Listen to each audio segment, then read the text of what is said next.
بسم الله الرحمن الرحيم اللهم صل وسلم وبارك على سيدنا ومولانا محمد وعلى آله وصحبه وسلم تسليما. Mesdames et messieurs les leaders et représentants de partis politiques, mesdames et messieurs les ministres, députés, maires et membres des exécutifs locaux, mesdames et messieurs les membres du patronat, mesdames et messieurs les membres des organisations de la société civile, mesdames et messieurs les militants, délégués et responsables du FSD/BJ, mesdames et messieurs les journalistes et amis de la presse, distingués invités, mes très chers concitoyens. Vous êtes ici aujourd'hui, c'est parce que, comme moi, je vous sais concerné par l'avenir de notre cher pays, le Sénégal. Tous ceux qui veulent bien regarder notre nation avec un minimum de lucidité conviendront aisément qu'elle traverse une crise multiforme. Qu'il s'agisse de nos institutions sans cesse remises en cause, de notre jeunesse qui s'offre aux océans en désespoir de cause, du climat politique qui rappelle les heures les plus sombres de notre histoire, ou encore des déséquilibres sociaux qui creusent davantage les inégalités de jour en jour. Le Sénégal, notre pays, se retrouve encore une fois, de mon point de vue, à la croisée des chemins. Si vous ajoutez à cela le contexte géopolitique sous-régional et international, il me paraît alors évident qu'aujourd'hui, plus que tout autre moment, nous avons rendez-vous avec notre destin. Nous avons un pays très politique, trop politique diront certains, et à juste titre. Je fais partie de ceux qui considèrent que malgré tout, c'est une chance que le pouvoir politique ait encore une prise sur le devenir de notre nation. Car les alternatives ne sont guère reluisantes et tout ce qui se passe tous les jours, partout autour de nous, me conforte dans cette idée. J'ai toujours cru en la politique et je continue d'y croire. Pour la simple et bonne raison que je refuse la description péjorative qu'on en fait et que beaucoup d'actes d'hommes et de femmes viennent malheureusement corroborer. La politique, mesdames et messieurs, ce n'est pas ce que les autres en font, mais plutôt ce qu'on a choisi d'en faire. Me concernant, depuis plus de 25 ans que j'ai fait le choix de l'engagement, je pense avoir le privilège de pouvoir me retourner sur mon parcours sans rougir d'avoir trahi mes engagements, vécu sous le dos de mes compatriotes ou agi contre mes principes.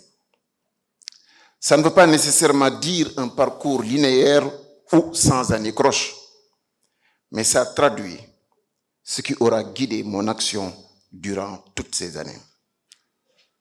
De mes mandats locaux, puis nationaux, à mes différentes fonctions dans le gouvernement, j'ai servi mon pays avec efficacité, honneur et dignité.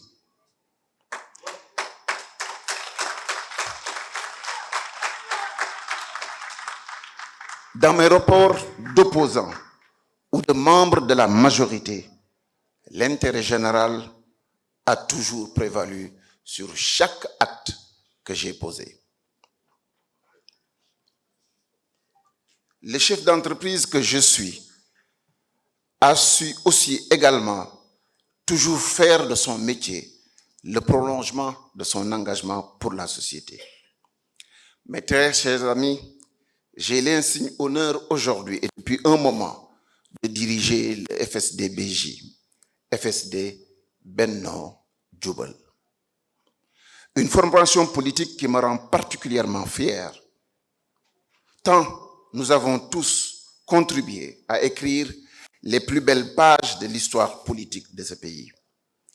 Un parti qui a su jouer son rôle d'acteur de la démocratie, mais aussi de la citoyenneté.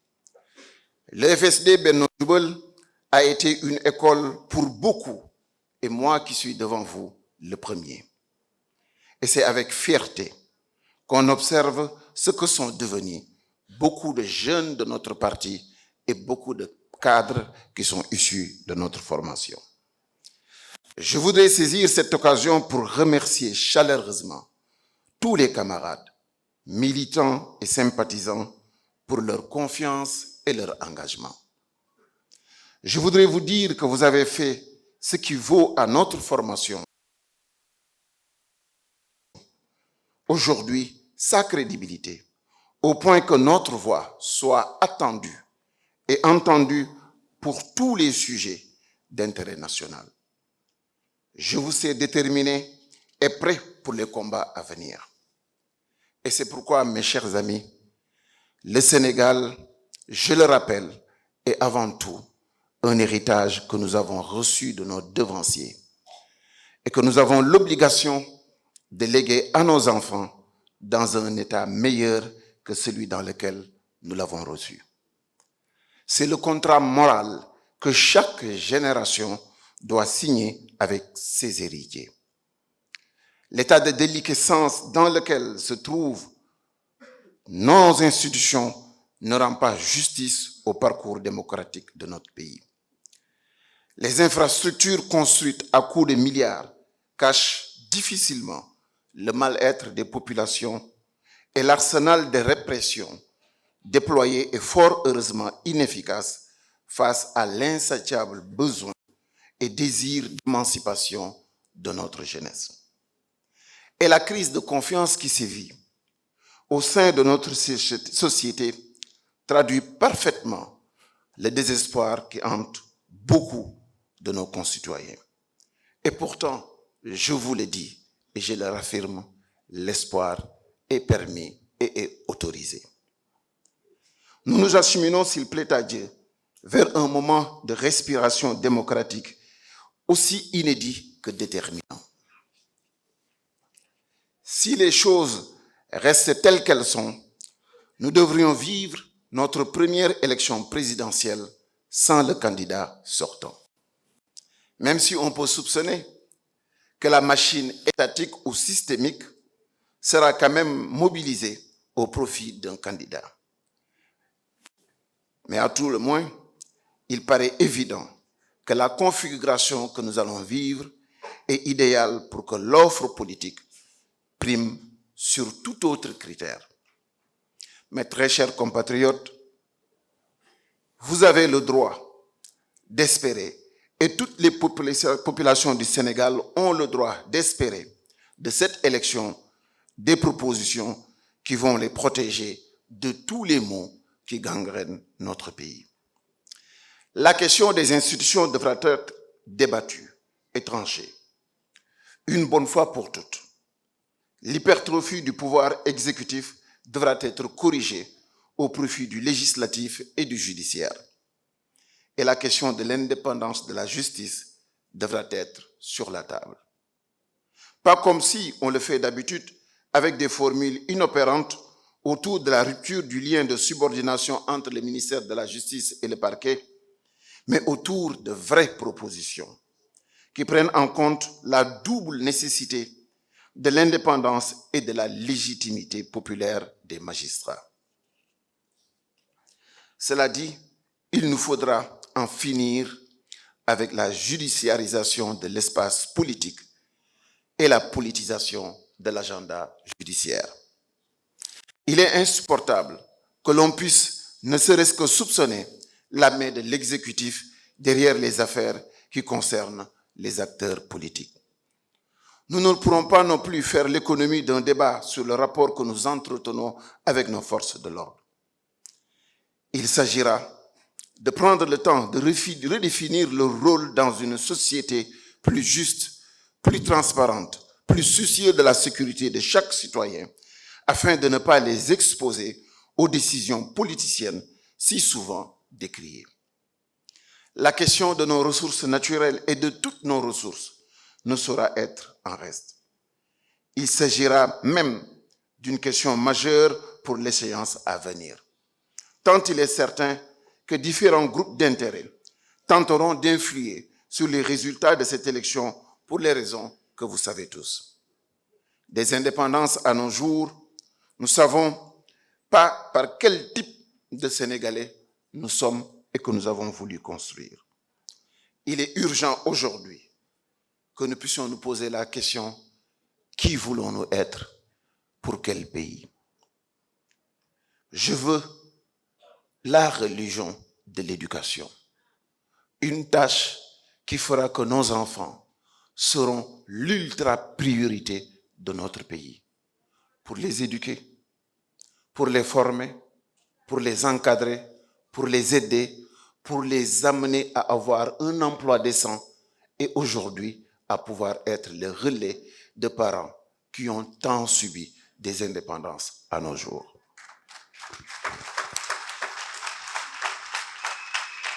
Mes chers compatriotes, ce qu'il nous faudra surtout, c'est rétablir en plus de la confiance et de l'espoir, l'égalité des chances de tous les Sénégalais.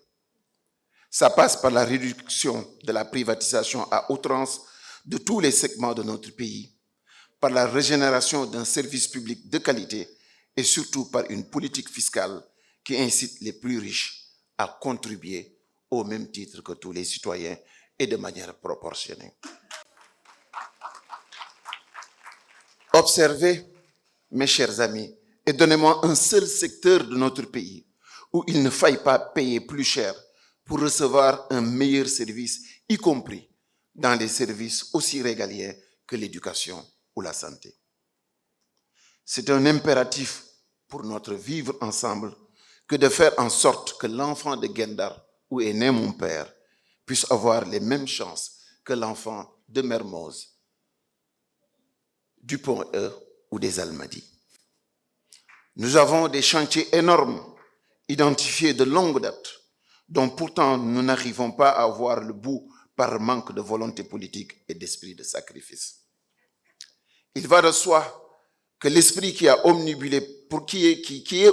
omnibulé par la prochaine élection sera difficilement efficace pour résorber le chômage de masse, notamment par une industrialisation, même légère, et pour atteindre des objectifs vitaux tels que l'autosuffisance alimentaire.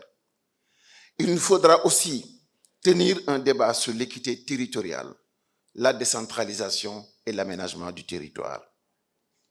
L'économie ne saurait être en reste avec notamment une politique monétaire à débattre et des choix d'investissement plus efficients, plus efficaces et plus conformes avec nos priorités. Mes chers amis, il s'agit là d'autant de sujets pour lesquels nos concitoyens devront se déterminer lors de la prochaine échéance pour mieux dessiner les contours d'un avenir qui, sans nul doute, sera radieux.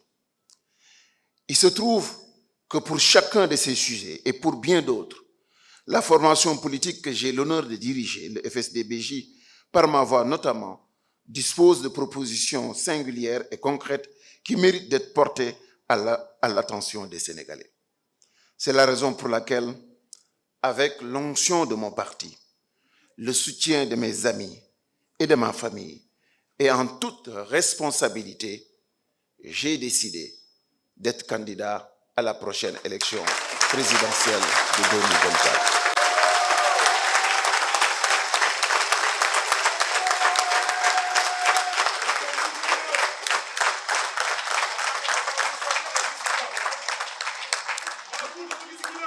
Il ne s'agit pas d'une candidature d'ego ni de vanité.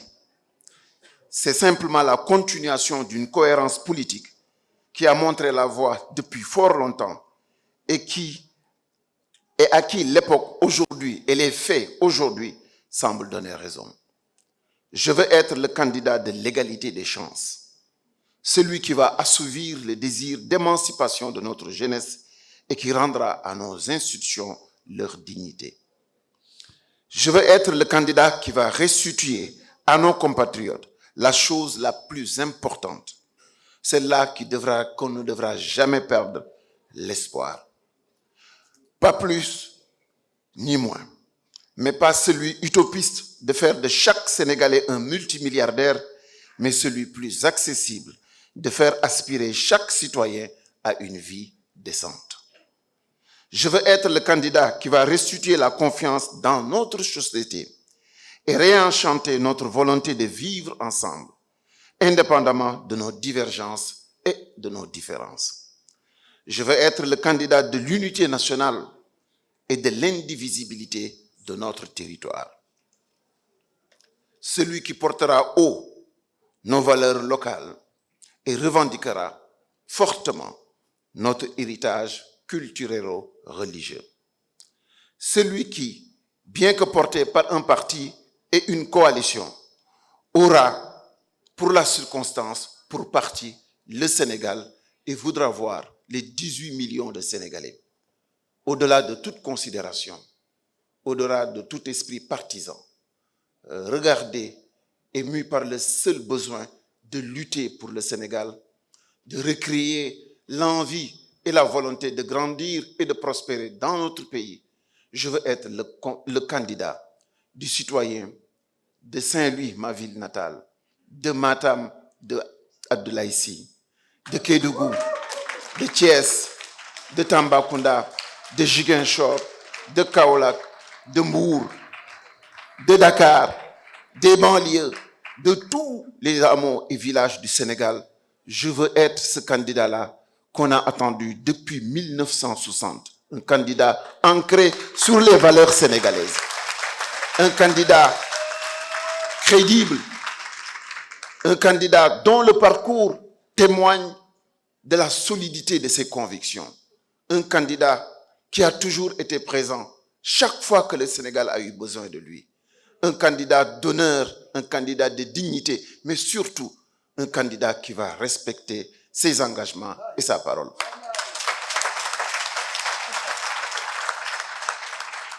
Mes chers amis, il ne m'a pas échappé et il ne vous échappera pas que ma candidature vient s'ajouter à une liste déjà bien fournie.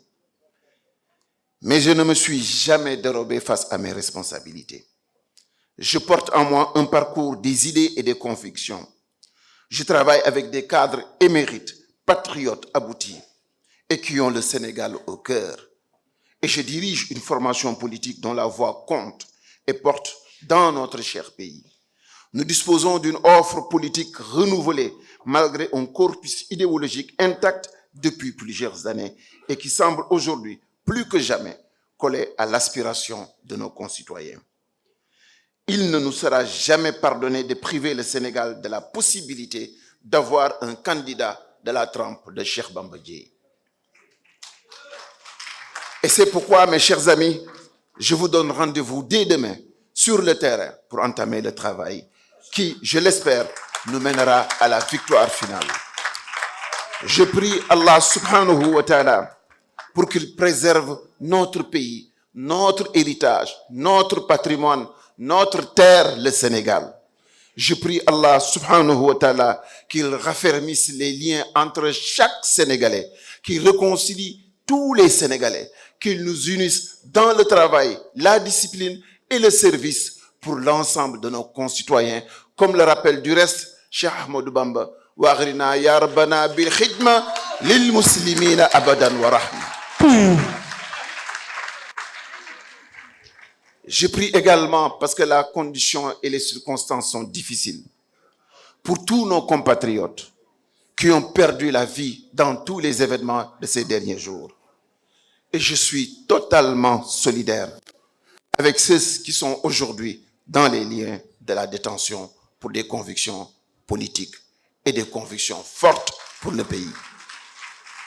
J'ai une pensée, même si je ne suis plus de Yewwi Askan Wi, j'ai une pensée pour mon ami Ousmane Sonko. Et je demeure convaincu qu'un véritable dialogue inclusif aurait pu éviter ce scénario catastrophe qui ne grandit personne. Car l'inclusion, la vraie, celle-là que nous attendons tous, devrait permettre aux Sénégalais et aux seuls Sénégalais détenteur de la souveraineté, de décider en toute liberté qui parmi les millions de Sénégalais est apte ou non à présider aux destinées de la nation. C'est ça la démocratie et pas autre chose.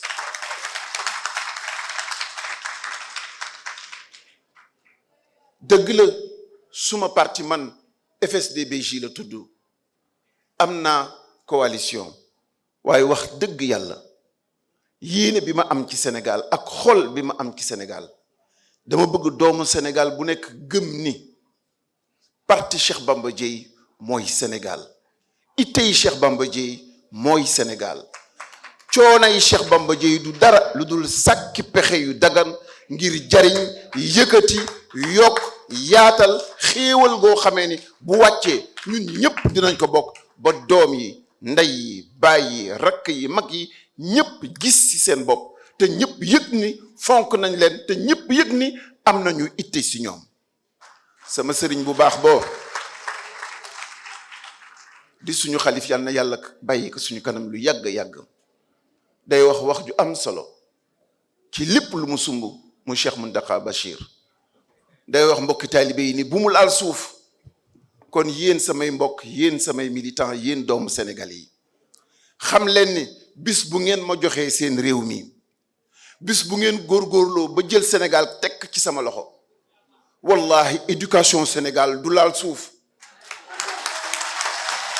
solidarité boo xamee ne dina tax doomu Sénégal bu nekk yëg boppam ci réew mi du laal suuf ndax am na lu mat 1 million ba 1,5 million borom kër yoo xamee ni bu ñu anee duñu reer te seen loxo jotul seen diggu gannaaw mu wóor ni leen ni bu ñu jëloon ci 7000 milliards yi ñu am suñu budget 700 milliards dina tax 1,5 million familles lu mu bon ba lu ko yées tuuti dinañu am 50 000 francs fukki junne chaque weer ci seen biir kër am réew boo ko bëggee taxawal ni ñun ñëpp ñoo bokk ndey ñoo bokk bàyyi alal ji fi nekk koom gi fi nekk xéewal gi fi nekk dafa war a yaatu ba sénégalais bu nekk gis ci boppam xam ngeen ni moos tey jii am kër jafe na metti na tar na te waajur wu nekk xam nga ñaata la weer ak luyaas di coûter jamono ju nekk man day dama leen di xamal ni diggante 300 000 logements yi nga xam déficit la tey jii ci réew mi war a doon 500 000 logements fileeg 2029 2030 man de am naa pexe boo xamee ne dina tabax 100 000 logements ci biir réew mi yoo xamee ni dina permettre boroom kër yi ak képp koo xamee ni yaa ngi soogay am sa premier emploi boo ko soxlaa ngay dugg ci guichet ñu tabaxal la kër équiper la ko jox la oto soo ko bëggee parce que loolu aussi il faut pas que nit ñi jàpp ni lu mënul nekk la ndax ñaar ñi ñoo seq logement wala politique de logement wala ñett état bi saytu lépp public locatif lu mel na SNHLM wala SICAP wala privé locatif ñetti kuréel yii bu ñu déggoo woon ni képp koo xamee ni ci public locatif wala privé locatif nga bokk boo tabaxee kër ak kër yi nu mu mënti toll état wu Sénégal dina garantir logement pour les 10 années de cotisation yi muy laaj weer wu nekk au moins 60 000 francs ci li nga xamee ni doomu adama bi war na ko fay ci employam et à la fin nit ki nekk le propriétaire de cette maison. Voici une dynamique boo xamee ni mën na delloo siwaat yaakaar delloo siwaat sañ-sañ delloo siwaat tiitër ak kilifteef ci borom kër yi xam ngeen ni moos sécurité tar na jafe na am nañ ci soxla am nañ ci pexe wax naa leen léegi jëm ci éducation réew mi àddina gi ku jàngalul say doom yaroo leen jàppale woo leen dimbali woo leen amuloo avenir ku taxawul say doom góorgóorluwoo si ñoom ndax plus de 90% des Sénégalais sont moins âgés que Cheikh Bamba Dièye Et j'ai dit tantôt que 1 million à 1,5 million familles sont dans la précarité. Il faut que la direction, les ressources publiques, l'orientation sur les priorités, changer de direction jublu ndaw ñi ak néew ju doole ji si jàppale leen taxawu leen suturaal leen dimbali leen ndax la citoyenneté n'est jamais innée. On l'a construit en chacun d'entre nous autour d'un projet national partagé inclusif boo xamee dañuy wax ni kan la ñu doon fan la ñu bëgg a dem ak ëllëg nan lañ koy organiser ndax yenu ko xëddeem dañuy yëgoo balaa ñuy yëkkati. réew mi parparloo yàq na ko jaay doole yàq na ko ku fi am doole foo mën a nekk lu la neex def lu la neex wax. doom day jàng ba bugg dee am ay diplôme yu mag ñu fekk benn tappalekat ak nelawkat jël ko joxol cëram ba pare jël kookee mu koy organiser nekk kilifaam di ko jox di ko wan yoon te gumba du jiite yoon. Cheikh Ablaye Dièye dafa daan wax ni li yàq Sénégal mooy dañuy jël cëru jàmbaar jox ko yaafus jël cëru boroom xam-xam jox ko cuune. man Bamba Dièye ma teg si ni boolekaak ñeenti jukko yu bon yi dëkke daw res di fan sàcc di faral tooñkat nga xamee ni réew mi ku ko weddi demal sama livre en 2017 Sénégal thérapie pour un pays blessé. ñeenteelu jukko bi mooy bëgg lu yomb ma fàttali leen ko bëgg lu yomb daw res fan sàcc faral tooñkat lii la ñu yeewee réew mi de 1960 à maintenant. lii moo tax alalu réew mi mënagul jariñ doomi réew mi. lii moo tax xéewal yi nekk ci réew mi di walangaan di jàll di jariñ yeneeni doomi réew mi. lii moo tax ay ñaari doomu Sénégal bu ñu seqee mbir selon que nga farak pouvoir wala nga ñàkk farak pouvoir ñu mën la bantal nga am dëgg ñu boole la ak sa dëgg duma la.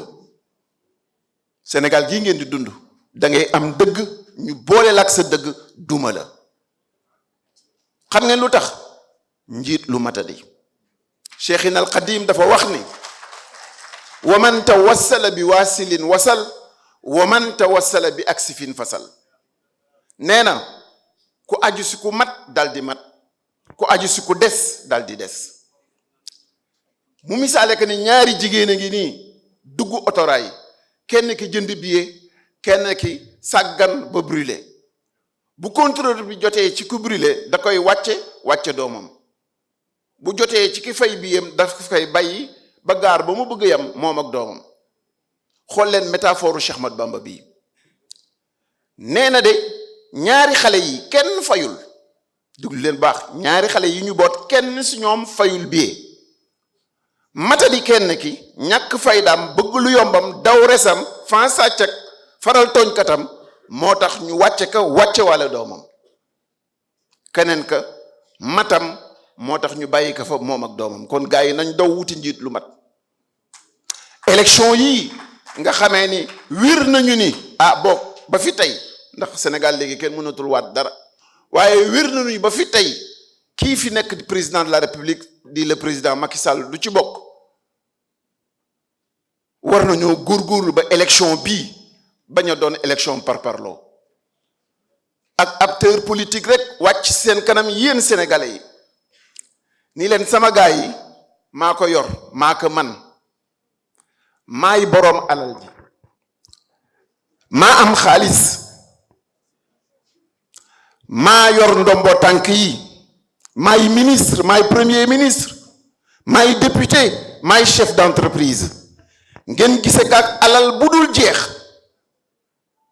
te mu wér leen ni ab ministre bu doon dund pendant 15 ans nekk ministre di fayu 3,5 millions mënta am le centième si li nga xamee ne moom la gars yi di leen wan matin midi soir ci seen kanam ci seen suufu bët te ku la sàcc yàpp na la ku la sàcc du la liggéeyal ku la sàcc du la dimbali ku la sàcc du samp dëgg ci sa réew ku la sàcc amul la njëriñ ndax respecté wu la.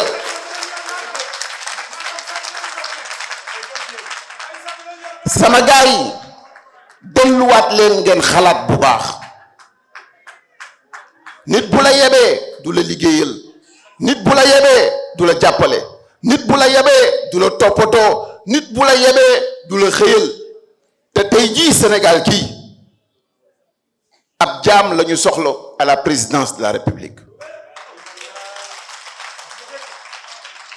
koo xamee ni lu mu am bokk ak ñun, te ñun sénégalais yi lu ñu am mu bàyyi ak ñoom. koo xamee ni kenn du ragal loxoom ndax du dóor kenn, du daan kenn. kenn du ragal làmminam ndax du saaga, du xaste, du wax lu ñaaw.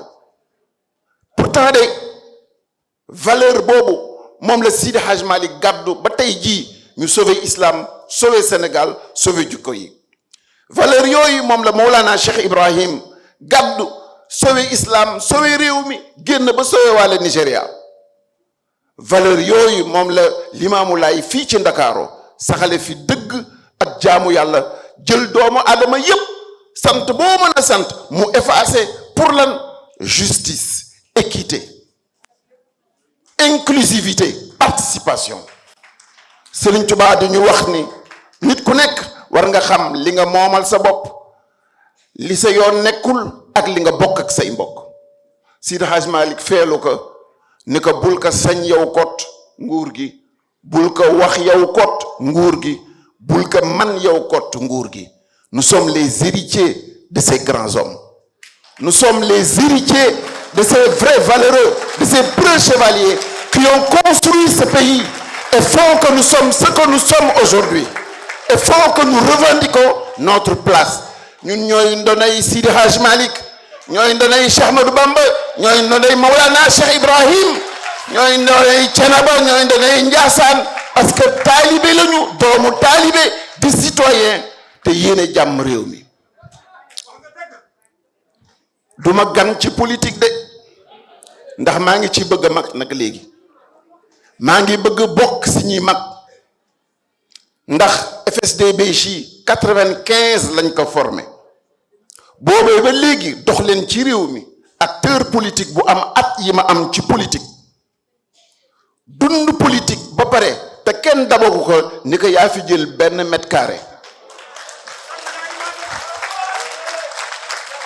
góorgóorlu leen, je relève le défi. Allez partout, d'est en ouest, du nord au sud, de Saint-Louis à Kafountine, de Dakar à Kédougou. Visitez chaque chapelle politique.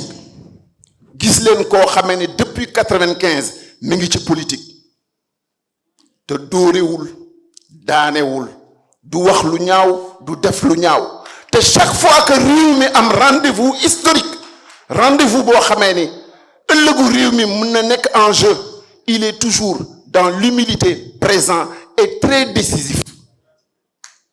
Très décisif. man nag dama ñor tàbbi ngësam li indaalewu ma. waaw man dama ñor tàbbi ngësam li indaalewu ma ndax ci école politique bu mag bi gën a mag ci réew mi ci fa laa génne. depuis mon enfance ba ma nekkee ndaw ba léegi dama am kilifa mu may yar dans la dureté, dans la discipline et la rigueur. mosuma may dara. Cheikh Ablaye ak a metti ni mu daa woon di yare. mosuma may dara parce que bis bii moo taxoon.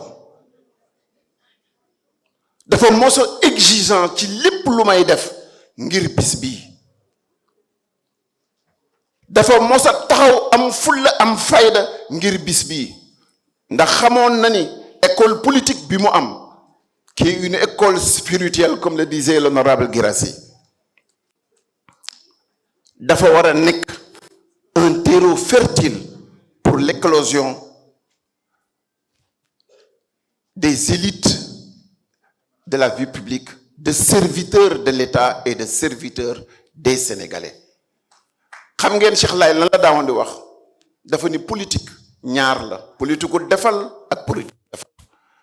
nee na politique ko defal mooy ma séq ak sëñ Babacar Diop mu may ma xaalis man la jariñ man la defal. nee na politique gu defar mooy ma jëf dara lu sell ci réew mi loo xamee ni ki ma contre dina si jariñu, ki ma bëgg dina si jariñu, ki ci yoonam nekkul sax dina si jariñu. Et c'est cette nouvelle politique, cette nouvelle vision du développement qu'il faut installer et imposer dans notre pays. waaye yéen bu ngeen amulee sécurité ci seen biir kër, amuleen sañ-sañu wax li ngeen gëm, amuleen sañ-sañu participer ci seen réew, mu mel na ni dañoo stratifier les citoyens selon le clivage, selon l'appartenance ou non, selon le fait qu'on est plus ou moins éloigné du centre du cercle. On a tous les droits ou on n'a rien du tout. Ça, c'est pas un état de droit. Loolu du Sénégal de, loolu du dara. Te man li ma gëm mooy giñ naa ko ci màggu borom Tuubaa ni bu leen yàlla wëlbatee ba ngeen jox ma bopp fal ma doon seen président de la République, wallahi bis boobee di ngeen xam ni yéex ngeen lu tax defaw leen ko woon depuis des années. nit ñaa ngi leen di wax transparence te xamuñu ko, mënuñu ko jëfe. nit ñaa ngi leen di wax reddition des comptes mosuñu ko jëfe ci seen dund. ñaa ngi leen di wax la patrie avant le parti, mais bokkul ci seen politique. Chaque propos, chaque acte que je vais poser depuis ba ma tàmbalee ci politique ba fi tey jii ku ko weddi demal Ndar nga laaj leen ko. ba may ñëw dama leen wax ni leen alal ji kenn du ko ngéntee, kenn du ko caaxaane. ñenn ñi dafa ni damay fo, waaye dem leen laaj ko ab tubaab bu si yoonam nekkul sax sàggan na di jël ci feeraayu pont Faidherbe, man maa ko porter plainte chez le procureur, am na fa weer yàlla ci kaso. te tubaab bi kat ñoom ñoo indi seen xaalis defar pont Faidherbe du alalu Ndar. ndegam alal ji ñuy jox ñoom muy aide gratuite, laaj intransigeant ba ku si jël loo ci warul jël ma lijjanti ka ak yow, saxantuma ak alalu Sénégal.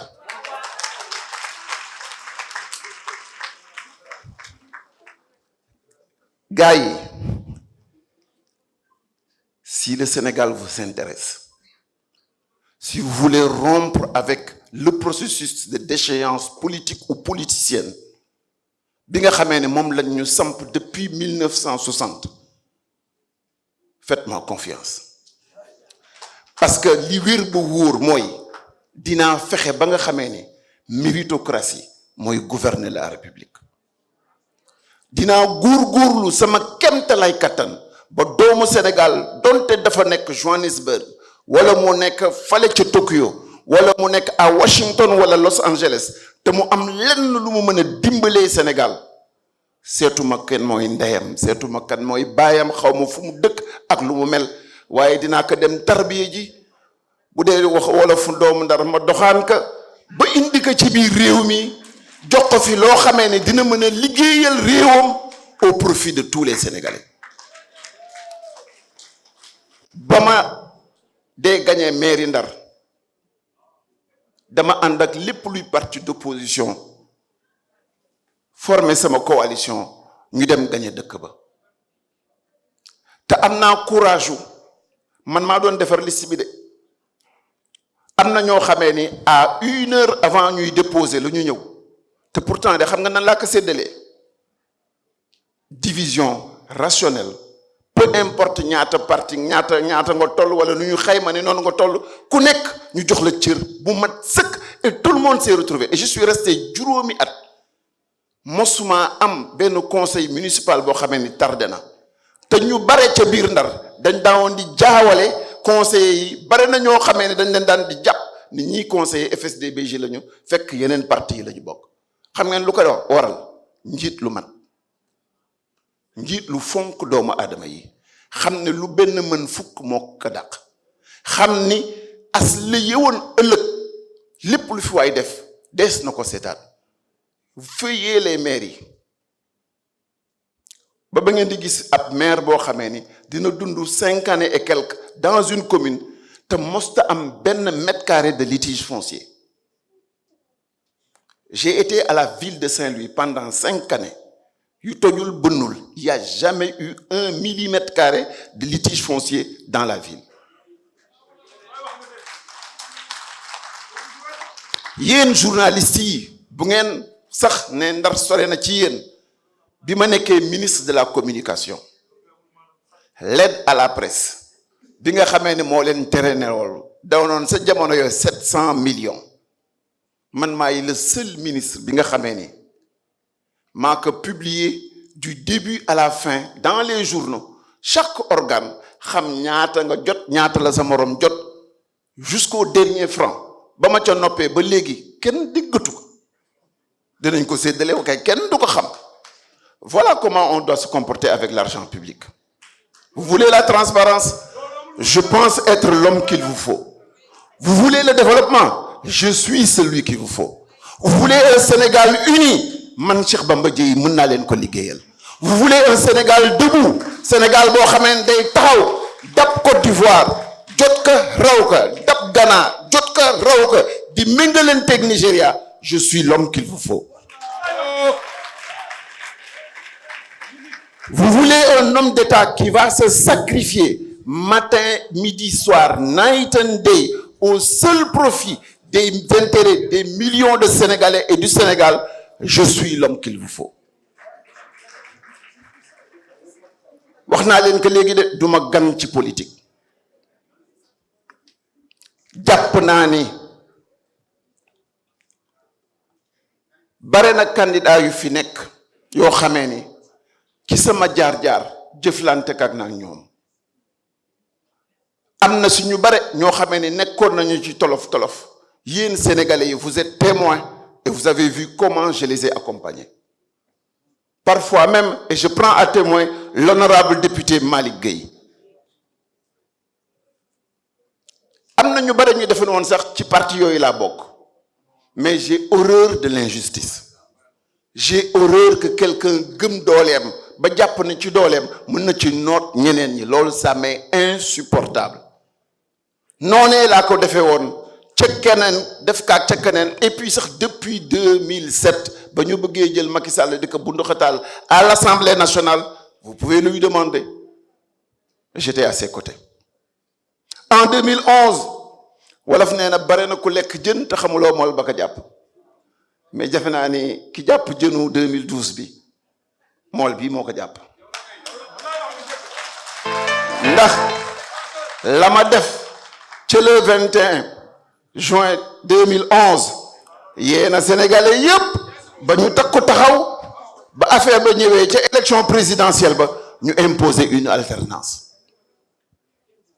ku mu jaaxal tamit j'ai estimé devoir répondre à l'appel du président de la République ci dialogue national bi la ma sa yóbbu woon mooy man jàmm laa bëgg mais jàmm boo xamee day lalu ci dëgg bu ñu nee Masamba ak Mademba nañu lijjanti pour ñu bokk ah bu dee réew mi dee benn ñun ñëpp ñu bokk ko ma xujja ma ñu wet ka sa côté ba war nañ ko dem jëli làqar ci comme ni ñu làqarcee pour Masamba ak Mademba pour ma xujja bokk loolu bu ñu ko defoon kon amaana tey jii du ñu am problème yi ñu am mais je demeure convaincu que j'ai parlé pour le peuple sénégalais. J'ai parlé pour chacun d'entre vous. Je ne voulais pas agresser le président de la République ni lui manquer de respect et jamais je ne lui manquerai de respect. Mais j'avais estimé que le moment était suffisamment grave pour qu'on ouvre ses yeux sur l'impérieuse nécessité de parler avec les Sénégalais et d'agir dans le sens de l'intérêt des Sénégalais. Lii moo ma fa yóbbu woon lii nekk suñu kanam nag élection présidentielle la bien malin celui qui pourra dire qui sera le prochain président de la République moo tax ma leen di woo yéen doomu Sénégal yi bu fekkente ni ce que je dégage et ce que je représente parle pour vous ngeen jàpp ci jàppale ñu pour que ñu matal parrainage yi matal yeneen taxawaay yi matal yeneen yi ba ci koppar yi matal lépp parce que un vrai candidat du Sénégal dans les contextes et les conditions du moment doit être à l'image de tous les Sénégalais mais un multimilliardaire dont on n'a pas la provenance ni la source de sa richesse, c'est très suspect. C'est très suspect et ça mérite réflexion. Loolu moo tax nañ ci góorgóorlu bu baax a baax a baax a baax yéen samay mbokk, je me mets humblement devant vous, mais avec détermination. Bu ngeen gisee ma toog depuis année yi jaayuma sama bopp, dawuma ci gauche, dawuma ci droite, xasuma ma Samba, xasuma ma Demba, c'est que dama gëm ni un jour j'aurai un rendez-vous, et le grand rendez-vous avec le peuple sénégalais. Je me suis préparé conséquemment à cela, et je pense aujourd'hui avoir les moyens intellectuellement, une équipe soudée et experte, et une vision claire et transparente, mais surtout pertinente pour le développement du Sénégal. Am naa jaar-jaar bi, am naa xam-xam bi, yàlla boole na mag ay gor te am nañu yéene ci réew mi. Yal na ñu yàlla boole jàppale dimbali ñu ba ñu liggéeyal suñu réew exactement comme ni ko Sénégalais yi di xaare depuis 1960. C'est ce message-là que je voudrais vous lancer, di leen sant, di leen gërëm, et Inch'Allah, je serai candidat en février 2024.